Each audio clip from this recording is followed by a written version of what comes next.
Ashama harka fuunee kabajamtootaa fi jaallatamtoota hordoftoota qaroo miidiyaa oduu fi odeeffannoowwan keenya kan guyyaa har'aatiif qabannee sin dhageessifnam.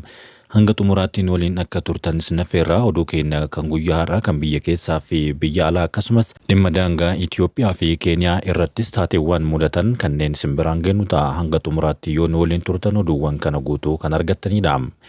Waliigaltee daldalaa hawaasa naannoodhaaf bu'aa buusa jedhamee abdatamu kan qondaaltota daldala biyyoota lamaaniitiin mallatteeffameera. Naannoo Itoophiyaa fi Keeniyaa waliigaltee daldala naannoo daangaa biyyoota lamaanii si'eessa jedhamee abdatamu xumura torbee darbee walii mallatteessaniiru. Akkaataa waliigaltee kanaatiin namni tokko gaala lamaa fi re'oota 5 dabalatee walumaa galatti meeshaalee gatiin isaanii doolaara Ameerikaa 1,000 hin caalle daangaa qaxxaamursiisee akka gurguratus ifa ta'eera. Ministeerri daldalaa fi walitti hidhaminsaa Dr. Kaasawun Goofee haasawaa daangaa kana wal qabsiisanii guyyoota lamaaf taasisaniin biyyoonni lamaan kunneen meeshaalee waliin kan daldalatan meeshaalee bu'uuraa itti fufiinsaan dhiyeessuudhaaf akka fayyadu dubbataniiru. Waliigaltee kana ministeera daldalaa Itoophiyaa fi ministeera daldalaa fi industirii Keeniyaatu waliin mallatteesse. Itti gaafatamaan waldaa daldalaa Keeniyaa biiroo Mooyyaalee obbo Ahmad Alii turtii isaan haasawaa yeroo godhan miidiyaalee waliin turaniin hawaasni Keeniyaa daangaa hanga daangaatti kanneen daangaa irra kiiloomeetira 100 fagaatanii argaman kanneen Itoophiyaa keessaa hanga kiiloomeetira 50 fagaatanii argaman waliin walitti hidhaminsa daldalaa akka taasisan dubbataniiru. Akka yaada isaaniitti waliigalteen kun harka qalleeyyii caalatti kan fayyadudha jedhan. Uummanni akka wal keessa yaa'ee walii daldalatu taasisa yoo jedhan hawaasni naannichaa gammachuun waliigaltee kana simachuullee himaniitiin jiru. Akka waliigaltee kanaatti hawaasni naannoo daangaa Itoophiyaa fi Keeniyaa jiraatan kun waan gatiin isaa doolaara Ameerikaa 1,000 hin caalle yookaan hin dabarre walitti daldaluu akka danda'an ifa godhaniiru. Waliigaltee kana keessatti gaala 2 re'oota 5 fi lukkuu dabalatee daangaa biyyattii qaxxaamursanii walitti gurguruu akka isaaniif hayyamamu dubbataniiru. Dabalataan waan nyaatamu kanneen akka qurxummii, fuduraalee fi kuduraalee garaagaraatis kanneen isaaniif hayyamamu ta'uun himameera. Naannoo daangaa kanaatti hawaasa horsiisee bulaa akka jiraatu yommuu ta'u galtee horsiisee bulaa irraa argamuu fi kanneen looniin wal qabatanis akka isaan gurguratan dubbataniitiin jiru. Kanaan dura naannoo daangaa kanaatti walitti bu'iinsi akka ture kaasuudhaan mootummoonni biyyoota ollaa kun nagahaan akka bu'u waliigaluudhaan akka malee isaan akka gammachiise dubbataniiru.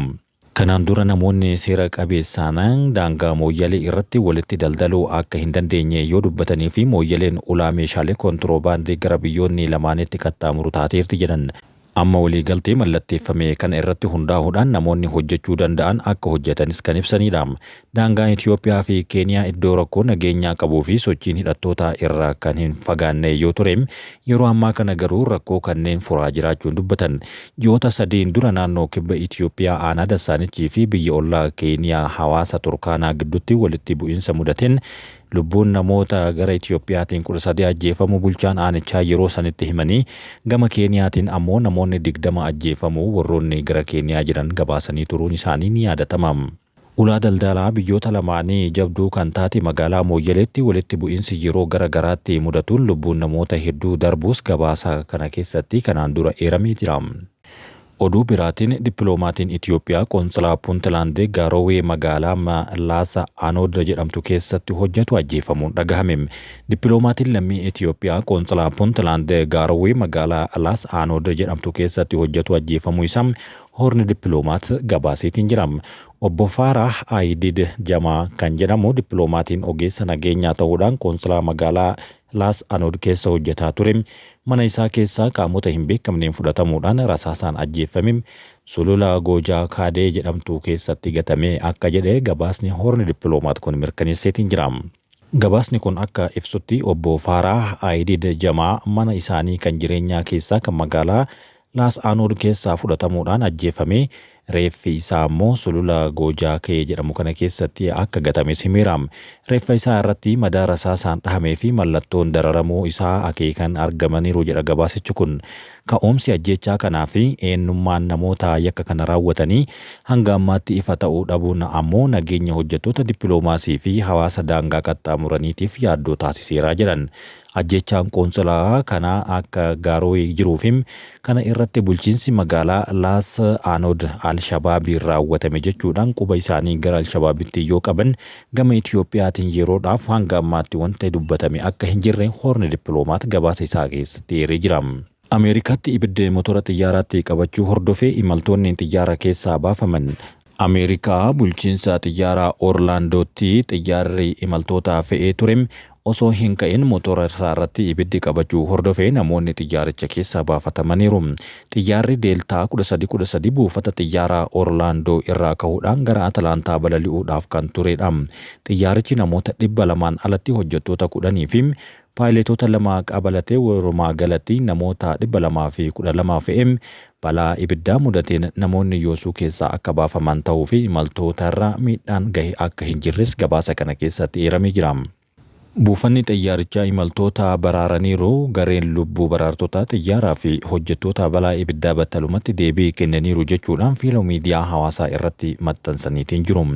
Bulchiinsi Aviyeeshinii Federaalaa gama isaaniitiin madda rakkoo mudatee baruudhaaf qorannoon akka gaggeessu baay'isee kan cimsee gaafatuudhaaf hanga ammaattis qorannoo kana itti fufee akka jiru dubbataniiru.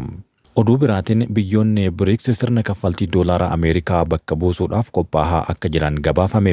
Biyyoonni miseensa BRICS dhiheenya kana ol aantummaa doolaarri Ameerikaa daldala idil addunyaa keessatti qabu mormuudhaaf sirna kaffaltii haaraa jalqabuudhaaf qophaa'aa jiraachuu isaanii beeksisan.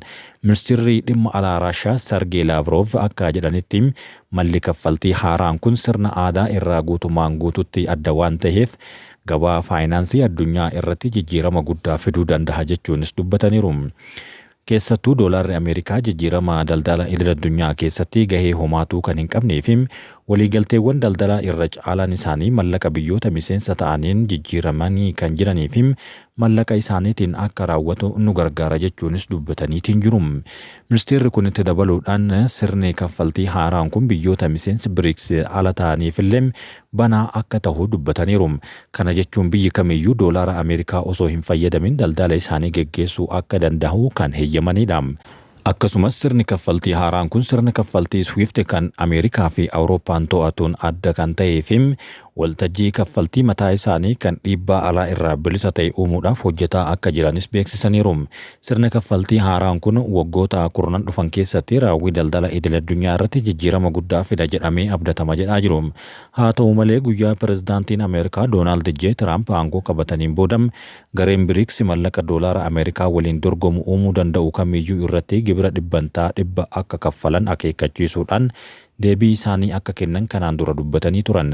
Yaadni biyyoota BRICS doolaara Ameerikaa irraa fagaachuu yaalaa jiru waan nuyi qofa bira gahuuf yookaan bira darbuudhaaf deemnu miti jedhan Doonaald Tiraamp sodaa isaanii yeroo makanii dubbatan. Biraazil, Hind, Afrikaa Kibbaa, Iraan, Masrii, Itiyoophiyaa fi Yuunaayitid Arab Emirates, Chaayinaa fi Raashiyaa waliin ta'uudhaan miseensa gamtaa kanaa ta'uun isaanii ni beekama. Oduu qaraxa daldalaatti yoo dabarru biyyoonni marii daldalaa Ameerikaa waliin taasisan irratti Chaayinaan akeekkachiisa kennite. Chaayinaan taarifa Doonaald Tiraamp hordofuudhaan marii daldalaa Ameerikaa waliin taasifamu irratti biyyoonni Ameerikaa gammachiisuudhaaf akka hin yaalle akeekkachiifteetiin jirti. Akeekkachiifni kun erga Doonaald Tiraamp sirna qaraxaa haaraa kana jalqabanii Chaayinaan yeroo jalqabaatiif kan akeekkachiiftedha. Dubbi himaan ministeera daldalaa Chaayinaa akeekkachiisa kana kan kennan Washington mootummoonni meeshaalee gara Ameerikaatti ergan irratti qaraxa bilisa ta'een akka ergatan yookaan akka argatan dhiibbaa gochuudhaaf karoorfachuu isii erga mul'atee booda jedhaniiru. Bulchiinsi Doonaald Tiraamp michoota daldalaa waliin taarifa irratti marii eegaluu isaa kan himame yommuu ta'u jilli Jaappaan torbee darbee Washington kan daawwatee fi Kooriyaan Kibbaa torbaan kana dhimma kana irratti mari'achuudhaaf beellama qabachuun ishee ni beekama. Tiraamp baatii amajjii keessa erga aangoo qabatanii booda meeshaalee Chaayinaa irraa gara biyyaatti galfamu irratti taarifa ol'aanaa akka kaahan yoo himanii fi biyyoonni addunyaa biroonis hedduun isaanii taarifa kaa'aniiru.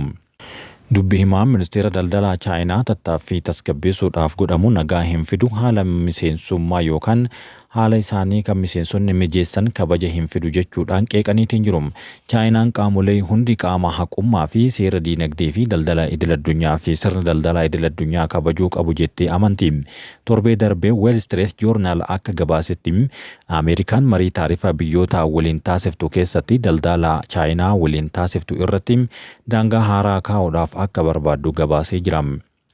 BBC'n garuu michoota isaanii bakka bu'ee akka wabeeffatetti yoo gabaasum bakka bu'oota ministeerota mallaqaa fi daldala United States dubbisuudhaaf yaalii godheera garuu naaf hin milkoofne jechuudhaanis dubbateetiin jiram. Lakkoofsa yoo ilaalle bu'aan Jaappaan dhibbantaa 20 Ameerikaa irraa dhibbantaan 15 ammoo Chaayinaa irraa argamam. Kanaaf ammoo Jaappaan Ameerikaa fi Chaayinaa keessaa filachuu akka hin dandeenye yookaan hanga ammaatti filachuudhaaf akka isheen hin mirkaneessine beekameera. Ameerikaan Doonaald Tiraamp erga aangoo qabatanii as taarifa ilaalchisee falmiin guddaa kaasaa kan jirtuu fi biyyoota addunyaa garaagaraa gidduuttis rakkoo daldalaa kanaan bifa waraanaatiin kahatiin jiram. Kanumaan wal qabatee Ameerikaa keessatti dhiheenya kanam hiriirtonni hedduun Doonaald J. Tiraamp mormuudhaan magaalota gurguddoo fi daandiiwwan gurguddoo garaagaraa irratti bahanii sagalee isaanii dhageessifachaa jiru. Gibirri pirezidaantiin Ameerikaa meeshaalee biyya alaatii galfaman irratti kaffalu fayyadamtoonni oomishaalee Ameerikaa keessatti hojjetaman akka bitatan kan jajjabeessuu fi galii gibiraa dabaluu fi investimentii guddaa gara Ameerikaatti hawwata jechuudhaan ni falmu. Garuu qeeqxonni akka jedhanitti oomishoota gurguddoo gara Ameerikaatti hawwachuu fakkaatutti salphaa osoo hin taane kun rakkoo keessa nu galchaa jira jedhan. Mootummaan Ameerikaa murtee isaa irra deebi'ee akka ilaalu kan gorsan xiinxaltoonni kunneen waggoota kurnan fudhachuu akka danda'uu fi jidduu kana diinagdee biyyattii qormaata keessa galchaa akka jiru asumaan akeekkachiisaniiru. Tiraamp taarifa biyyoota kana irratti erga labsanii booda guyyaa murteen isaanii hojii irra oolu garuu dheeressaniitiin jiru. Sababni isaan dheeressaniif ammoo biyyoonni kunneen sodaa irraa kan ka'e akka maritti siqaniif kan isaan taasisan ta'uu qeeqxonnii fi xiinxaltoonni garaagaraa kunneen yaada isaanii kaahatiin jiru. Haa ta'u malee Tiraamp meeshaalee Chaayinaa irraa galfaman irratti taarifa dhibbantaa 145 kan kaahee yommuu ta'u guyyama kaahee irraa akka hojii jalqabus ajajeetiin jira. Biyyoonni addunyaa biroos hanga ji'a adoolessaatti taarifa dhibbantaa 10 gadi aanaa ta'e jedhamuudhaan dhaamaniitiin jiru. Bulchiinsi Doonaald Tiraamp torbee darbe akka ibsetti taarifa haaraan Chaayinaa biyya alaatii galfamu hanga dhibbantaa 245 gahuu akka malu garuu akeekkachiisa waliin himeetiin jira. Doonaald Tiraamp taarifa biyyoota irratti erga labsanii booda biyyoota 70 ol marii akka gaafatanis gabaafameetiin jira. Biyyoota taarifni kun irra kaahame keessatti Itiyoophiyaanis kan makamte yommuu ta'u haa ta'u malee taarifni Itiyoophiyaa irratti kaahame dhibbantaa gad aanaa kan jedhamu. Biyyoota Afrikaa garaagaraa dhibbantaa hedduudhaan kan irra kaahanii fi biyyoota akka Leeseetoo guutummaan guututti sirna daldalaa Ameerikaa waliin qabdu keessaa haqaniitiin jiru.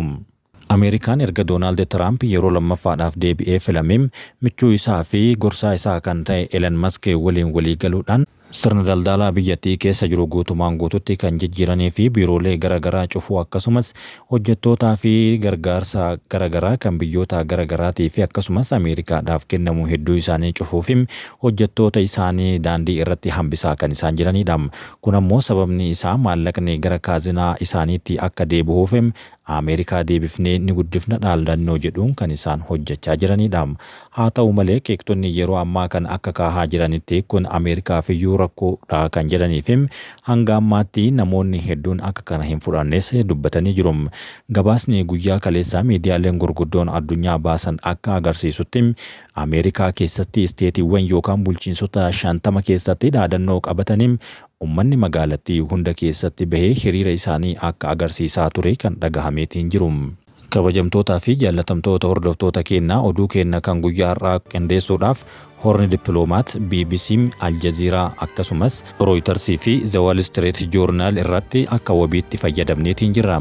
Hanga ammaatti waan nu dhageeffattaniif galatooma.